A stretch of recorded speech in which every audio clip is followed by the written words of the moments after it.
Pilihan atas Israel. Aku mengatakan kebenaran dalam Kristus. Aku tidak berdusta. Suara hatiku turut bersaksi dalam Roh Kudus bahwa aku sangat berduka cita dan selalu bersedih hati. Bahkan aku mau terkutuk dan terpisah dari Kristus demi saudara-saudaraku, kaum sebangsaku secara jasmani, sebab mereka adalah orang Israel.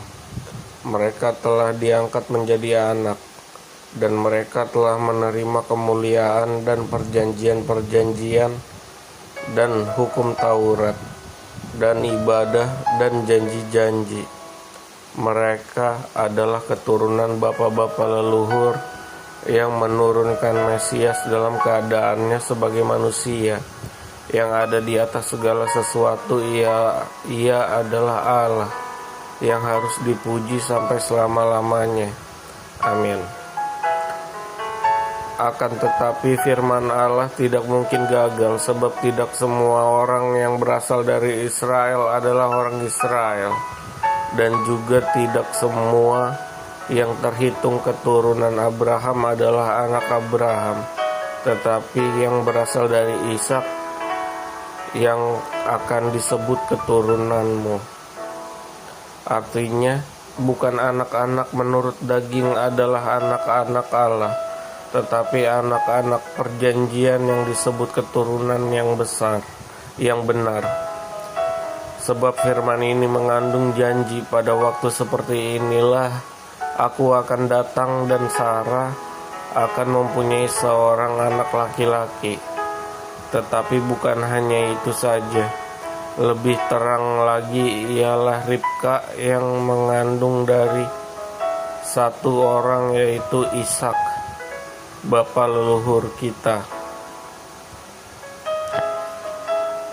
Sebab waktu anak-anak itu belum dilahirkan dan belum melakukan yang baik atau yang jahat, supaya rencana Allah tentang pemilihannya diteguhkan, bukan berdasarkan perbuatan, tetapi berdasarkan panggilannya. Katakan kepada Ribka, anak yang tua akan menjadi hamba anak yang muda. Seperti ada tertulis, aku mengasihi Yakub tetapi membenci Esau.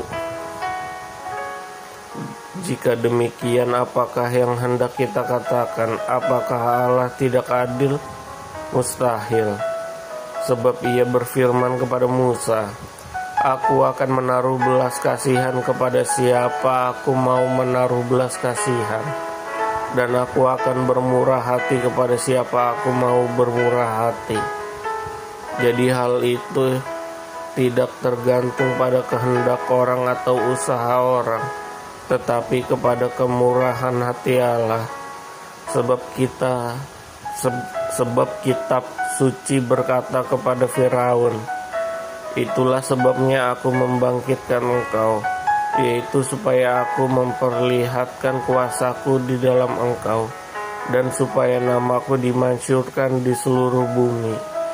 Jadi ia menaruh belas kasihan kepada siapa yang dikehendakinya, dan ia menegarkan hati siapa yang dikehendakinya. Sekarang kamu akan berkata kepadaku, jika demikian apalagi yang masih disalahkannya? Sebab siapa yang menentang hendaknya? Siapakah kamu, hai manusia? Maka kamu membantah Allah. Dapatkah yang dibentuk berkata kepada yang membentuknya, mengapa engkau membentuk aku demikian? Apakah tulang periuk tidak mempunyai hak atas tanah liatnya untuk membuat dari gumpal yang sama suatu benda untuk dipakai guna tujuan yang mulia, dan suatu benda lain untuk dipakai guna tujuan yang biasa? Jadi kalau untuk menunjukkan murkanya dan menyatakan kuasanya, Allah menaruh kesabaran yang besar terhadap benda-benda kemurkaannya yang telah disampaikan untuk kebinasaan, justru untuk menyatakan justru untuk menyatakan kekayaan kemuliaannya atas benda-benda belas kasihannya yang telah dipersiapkannya untuk kemuliaan, yaitu kita yang telah dipanggilnya bukan hanya dari antara orang Yahudi, tetapi juga dari antara bangsa-bangsa lain, seperti yang difirmankannya juga dalam kitab Nabi Hosea, yang bukan umatku akan kusebut umatku, dan yang bukan kukasih kekasih. Dan di tempat di mana akan dikatakan kepada mereka, kamu ini bukan umatku, di sana akan dikatakan kepada mereka, anak-anak Allah yang hidup. Dan Yesaya berseru tentang Israel, sekalipun jumlah anak Israel seperti pasir di laut, namun hanya sisanya akan diselamatkan. Sebab apa yang telah difirmankannya akan dilakukan Tuhan di atas bumi, sempurna dan segera. Dan seperti yang dikatakan Yesaya sebelumnya, seandainya Tuhan semesta alam tidak meninggalkan pada kita keturunan, kita sudah menjadi seperti Sodom dan sama seperti Gomora. Keselamatan bangsa-bangsa lain dan kesesatan orang Israel.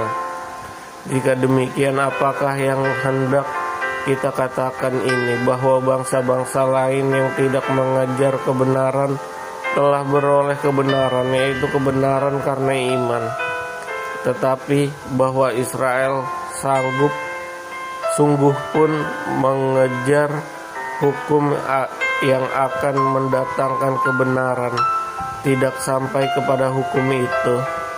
Mengapa tidak? Karena Israel mengejarnya bukan karena iman, tetapi karena perbuatan. Mereka tersandung pada batu sandungan, seperti ada tertulis, sesungguhnya aku meletakkan di Sion sebuah batu sentuhan dan sebuah batu sandungan, dan siapa yang percaya kepadanya tidak akan dipermalukan.